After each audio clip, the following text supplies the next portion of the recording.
ព្រឹត្តិការណ៍ខ្លះៗនៃប្រវត្តិការវះកាត់បដូរសរីរាង្គមនុស្ស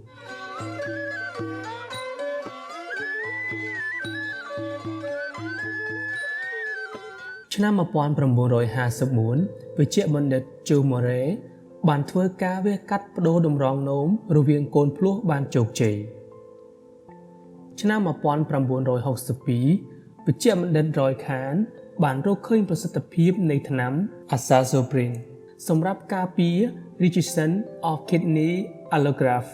ឆ្នាំ1963 វេជ្ជបណ្ឌិត Tom Starr បានធ្វើការវះកាត់បដូរថ្លើមមនុស្សមុនដំបូងបំផុត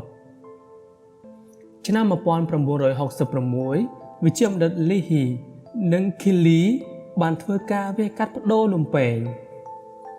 ឆ្នាំ1967 វេជ្ជបណ្ឌិត Tristan Bernard បានធ្វើការវះកាត់បដូរបេះដូងមនុស្សដំបូងបំផុត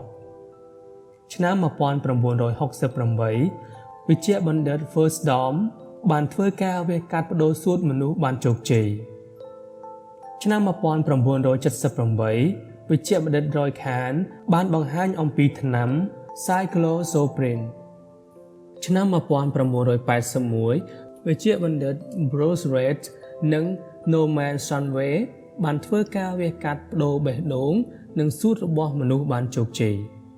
ឆ្នាំ1989 វេជ្ជបណ្ឌិត Tom Starr បានរកឃើញប្រសិទ្ធភាពនៃថ្នាំឱសថ Tacrolimus